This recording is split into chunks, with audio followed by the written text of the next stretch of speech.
Speaking of which, we're here to introduce someone also who needs no introduction, but someone who, for those of you who are not in this business, need to understand the importance of the presence of Ambassador Thomas Correll. So this morning, Ambassador Thomas Correll, who was the UN Legal Counsel of the United Nations from 1994 to 2004. He has been involved in the establishment, this is important, think of this, he's been involved in the establishment of all of the existing international war crimes tribunal except in Lebanon. Let me introduce you to my friend, our friend, Ambassador Thomas Correll.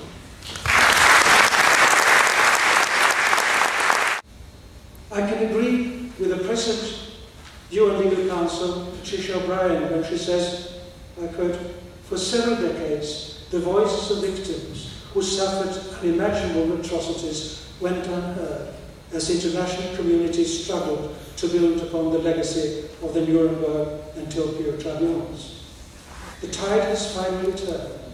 Today, those responsible for genocide, war crimes, crimes against humanity, and other gross violations of international humanitarian and human rights law are being held accountable.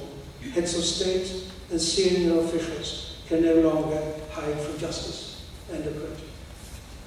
However, there is still a long way to go, and I must confess that I'm somewhat concerned that the record so far by the International Criminal Court is rather meager, at least in comparison with the achievements of the Yugoslav and Rwanda tribunals and the Special Court for Sierra Leone during a similar period of time. This brings me to the second main point, the Rome Statute and the obligation of states. There is a genuine problem that flows from the fact that many states, including some of the most powerful ones, are not parties to the Rome Statute, among them, regretfully, the United States of America. Another problem is the tendency by some states to apply double standards when it comes to international criminal justice. I will revert to this question shortly. An interesting example of cooperation with the ICC is the situation in Kenya. You will recall that after the general elections and the presidential election in Kenya in December 2007, there followed a period of extreme violence in the country. Some 1,300 people lost their lives, and more than 650,000 people became internally displaced. To make a long story short, a national commission examined the so-called post-election violence and proposed that the special court should be established at the national level to try those suspected of having orchestrated the violence.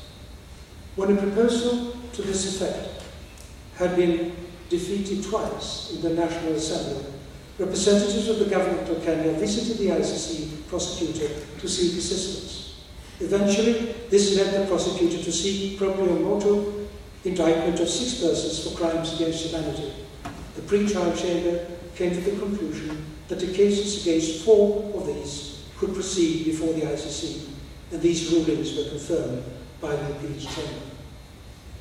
What is striking in this context is the attempt some time ago by the government of Kenya to try to convince the Security Council that they should stay in the hand of the prosecutor in accordance with Article 16 of the Rome Statute. Furthermore, the African Union is considering expanding the jurisdiction of the African Court of Justice and Human and People's Rights, and I refer to it as the African Court here, to include international crimes such as genocide, crimes against humanity and war crimes. A similar extension is also contemplated for the East African Court of Justice. Another striking feature with respect to the situation in Kenya is that 2 of the persons indicted before the ICC are candidates for the presidential election scheduled for March 2013. They are now campaigning for themselves as if nothing had happened. The trials are scheduled for April 2013. When Secretary General Hillary Clinton raised this matter during a recent visit to Kenya, she was criticized by some for meddling into the internal affairs of the country. In my view, she was absolutely right in raising these issues. True, there is the important principle of presumption of innocence. This must be emphasized emphatically. However, this is one thing. It is a completely different matter if persons indicted for serious international crimes start campaigning to become the head of state in his or her country. Already common sense gives the answer. It is unthinkable. It is unthinkable that persons suspected of such grave crimes should be accepted as candidates in a presidential election. You don't even have to go to Chapter 6 of the Constitution of Kenya to draw this conclusion. This also brings to the forefront the formidable contribution that the members of the Security Council could make to our efforts to establish the rule of law, both at the national and the international level. It cannot be stressed enough how important it is that these states, and in particular the 5 permanent members of the Council, take the lead by demonstrating that they bow to the law, and in particular to the law that they are set to supervise, the Charter of the United Nations. Since we are now in the United States, I feel obliged to point to the responsibility that falls upon the Western democracies in this respect. If we are to succeed in establishing the rule of law at the national and international levels, these states simply have to set the example. But unfortunately, much remains to be done here. The development of the US over later years is, in my view, a source of great concern.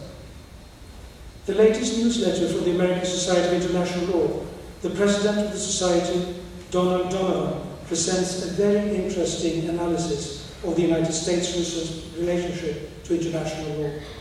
His point of departure is that the United States had long been in the vanguard of the developing system of international law and international dispute resolution. Based on experiences of later years, he puts the question why some segment of the US body politic have become so skeptical to international law. His conclusion is that it is the United States' interest, now more than ever, to promote the rule of law on the international plane, as well as to support fair and independent adjudication as a component of the rule of law. An important factor in establishing the rule of law, both nationally and internationally, is the United Nations. The main engineer behind the establishment of the United Nations was the United States of America. Sadly today, the President of the United States of America does not even dare to refer to the United Nations in its State of the Union addresses. What is needed to remedy the situation in this country, as well as in Europe and in the rest of the world, is education. What people, and in particular politicians, must know is that the rule of law has to apply absolutely to all people at all times. The behavior of the major states, and in particular the 5 permanent members of the Security Council, will be a determining factor, if not the determining factor, for the maintenance of international peace and security in the future. Of particular importance is that the Western democracies take the lead here. To conclude, I really hope that you will have a profitable dialogues this year. I wish you interesting, stimulating, and constructive dialogues. It is important that the knowledge and the experience that you have gathered over the years, you prosecutors who are present here, can be transferred to a new generation of prosecutors, and that you will find a way of organizing this transfer in an appropriate manner.